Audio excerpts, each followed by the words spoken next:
Le fer brûlait sa peau comme 1000 démons chuchotant des promesses de tourments éternels. Arnaud sentait chaque fibre de son être mise à l'épreuve par les dieux qu'il avait cru un jour comprendre, tandis que le vent glacial du nord tranchait ses plaies béantes comme des lames invisibles.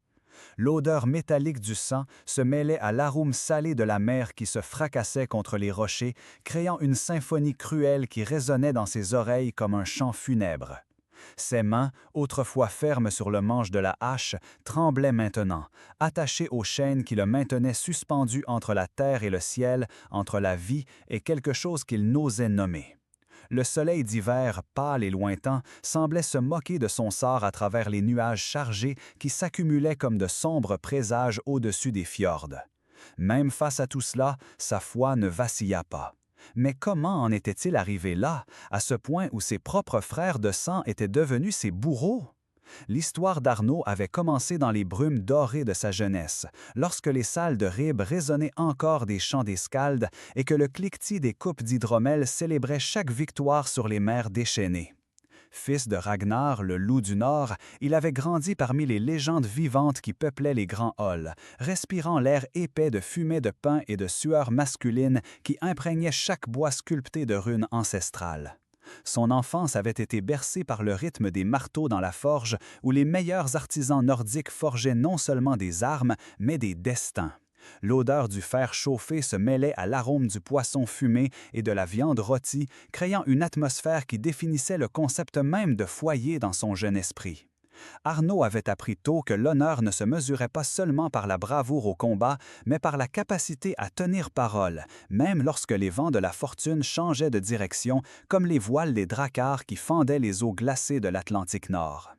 Ses premières années furent marquées par l'apprentissage rigoureux des traditions vikings, le maniement de l'épée et du bouclier, la navigation par les étoiles, l'art de la guerre et de la diplomatie tribale. Mais il y avait en Arnaud quelque chose qui le différenciait des autres jeunes guerriers, une soif spirituelle qui transcendait la simple adoration des dieux du panthéon nordique. Alors que ses compagnons se contentaient des promesses du Valhalla et des bénédictions d'Odin, il cherchait quelque chose de plus profond, une connexion avec le divin qui ne dépendait pas seulement de la gloire acquise au combat. Cette quête l'avait amené à remettre en question non seulement les croyances traditionnelles, mais aussi les méthodes brutales que son peuple employait pour maintenir l'ordre et punir les transgresseurs. Le jeune Viking observait avec un malaise croissant les exécutions publiques, les rituels de torture qui servaient autant de punition que de spectacle, et la façon dont la souffrance d'autrui était devenue un divertissement pour une société qui s'orgueillait de sa férocité. Ce fut lors d'une expédition commerciale dans le sud, lorsque les dracars vikings jetèrent l'ancre sur les côtes de Normandie, qu'Arnaud eut son premier contact avec les idées chrétiennes qui commençaient à se répandre sur le continent européen. Le monastère de Saint-Vendrille, attaqué par les Vikings des décennies auparavant, avait été reconstruit et ses moines gardaient une attitude de résignation pacifique face aux envahisseurs nordiques qui venaient maintenant commercer au lieu de piller. Le contraste entre la violence qu'il avait connue depuis son enfance et la sérénité de ces hommes aux robes brunes éveilla en Arnaud une curiosité qui se transforma rapidement en fascination. Il passa des heures à écouter les moines parler d'un Dieu qui prêchait l'amour du prochain, le pardon des ennemis et la rédemption par la souffrance volontaire. Leurs paroles résonnaient dans son esprit comme des graines plantées en terre fertile, faisant germer lentement une nouvelle vision du monde qui entrerait en conflit direct avec tout ce qu'il avait appris sur l'honneur, la vengeance et la justice viking. De retour à Ribes, Arnaud portait avec lui non seulement des marchandises et de l'or, mais aussi une transformation intérieure qu'il ne pouvait pas complètement cacher. Son attitude face aux traditions familiales commença à changer subtilement. Là où il participait auparavant avec enthousiasme aux rituels de sacrifice aux dieux, il restait maintenant silencieux et contemplatif. Lorsque les anciens de la tribu discutaient des punitions appropriées pour des crimes tels que la trahison, le vol ou la lâcheté, Arnaud osait suggérer des méthodes moins brutales, invoquant des concepts étranges comme la miséricorde et la rédemption. Ces paroles suscitèrent d'abord de l'étonnement, puis de la méfiance et enfin une hostilité ouverte parmi ceux qui l'avaient vu grandir. L'odeur familiale de la fumée des halls commençait à lui paraître étouffante, et les sons des célébrations violentes résonnaient dans ses oreilles comme les lamentations d'âmes perdues. Son corps, autrefois parfaitement adapté au rythme guerrier de sa culture, commençait à rejeter instinctivement la brutalité qui avait toujours été considérée comme naturelle. La première grande épreuve de sa nouvelle foi survint lorsque Arnaud refusa de participer à un rituel d'exécution particulièrement cruel. Sven, l'aveugle, avait été condamné pour trahison après avoir tenté de vendre des informations sur les routes commerciales vikings à des marchands francs. La punition traditionnelle impliquait la méthode connue sous le nom de l'aigle de sang, où le condamné avait les côtes ouvertes et les poumons exposés pendant qu'il respirait encore, dans une cérémonie qui symbolisait l'offrande du traître au corbeau d'Odin.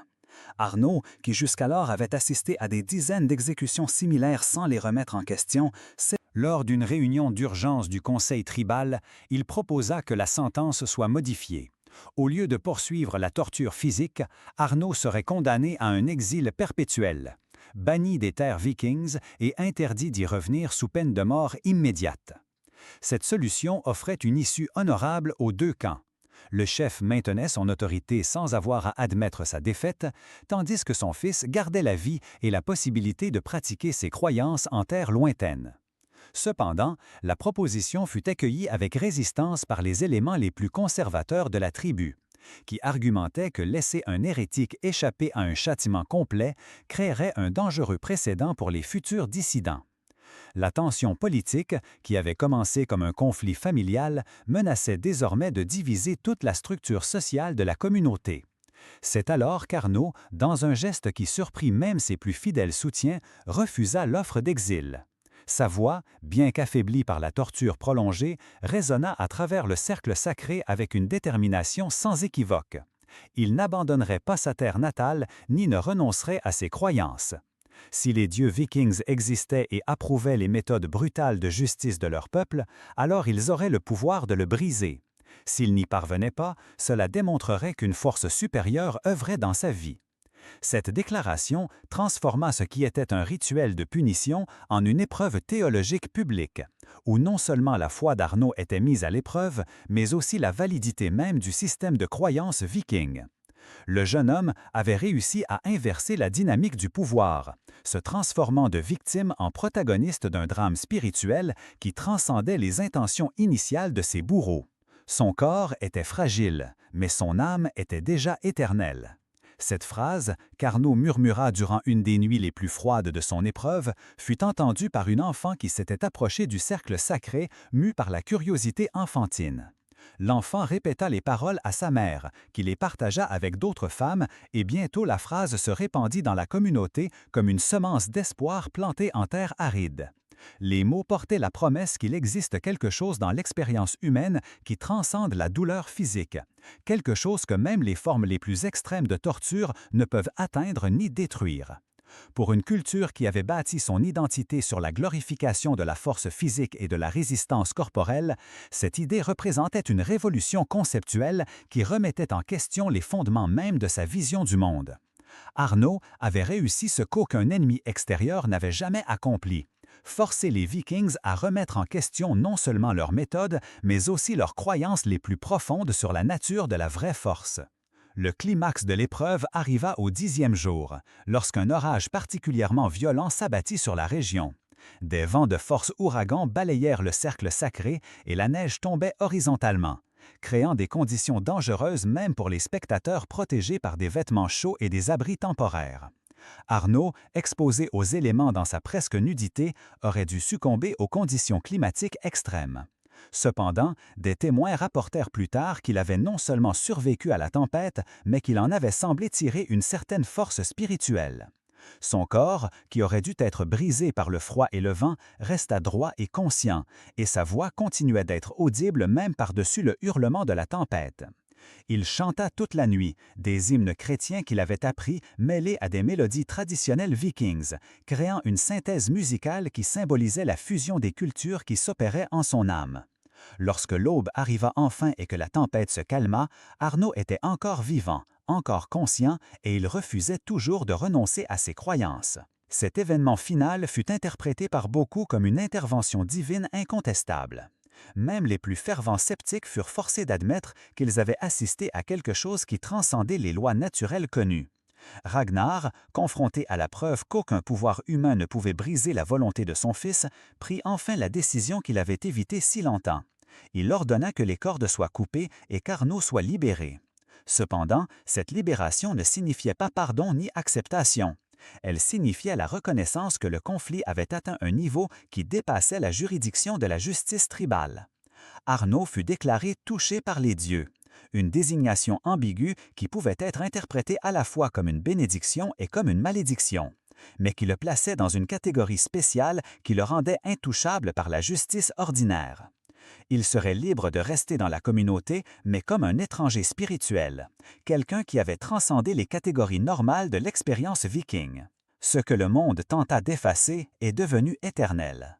Dans les mois qui suivirent sa libération, Arnaud devint une figure de plus en plus influente au sein de la communauté, non par la force ou l'autorité traditionnelle, mais par l'exemple de sa résistance spirituelle. De jeunes Vikings commencèrent à le chercher pour obtenir des conseils spirituels, et il se mit à enseigner d'une synthèse unique entre les traditions nordiques et les enseignements chrétiens qu'il avait absorbés.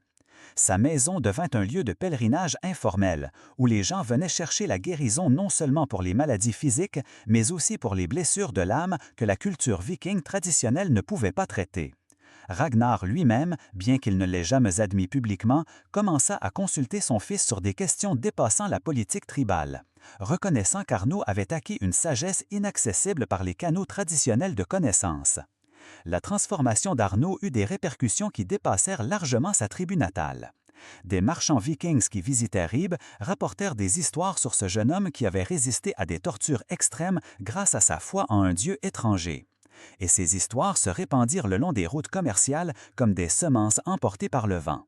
Dans les monastères chrétiens le long des côtes européennes, des moines consignèrent des récits sur un viking converti qui avait fait preuve d'une résistance à la souffrance rivalisant à celle des premiers martyrs chrétiens. Certaines de ces histoires furent exagérées par la transmission orale, faisant d'Arnaud une figure presque légendaire ayant transcendé les limites humaines normales par la seule foi. Cependant, le cœur du récit resta cohérent. Un jeune homme avait découvert une source de force transcendant le physique, une forme de résistance qui ne dépendait pas de la dureté corporelle ou de la férocité, mais d'une conviction intérieure qu'aucune force extérieure ne pouvait briser. L'héritage d'Arnaud continua de croître même après sa mort naturelle, plusieurs années plus tard, à un âge avancé qui surprit ceux qui s'attendaient à ce que son corps, meurtri par les tortures extrêmes, succombe prématurément. Il fut enterré selon des traditions combinant des éléments vikings et chrétiens, une synthèse symbolisant la transformation culturelle que sa vie avait catalysée. Sa tombe devint un lieu de pèlerinage, où vikings et chrétiens se rencontraient sur un terrain commun, unis non par l'uniformité des croyances, mais par la reconnaissance de forces œuvrant dans le monde et transcendant les divisions culturelles traditionnelles. L'ironie de son destin fut qu'un homme torturé pour hérésie finit par être vénéré comme un saint, non seulement par les chrétiens, mais aussi par de nombreux vikings qui en vinrent à considérer sa résistance comme une forme suprême d'honneur guerrier. Des siècles plus tard, lorsque les derniers échos de la culture viking se furent dissipés dans les brumes de l'histoire, des érudits étudiant les traditions nordiques découvrirent des références fragmentaires à Arnaud dans des sagas transmises oralement pendant des générations. Ces références peignaient le portrait d'un homme qui avait accompli l'impossible, transformé la culture la plus violente de son époque par l'exemple d'une résistance pacifique.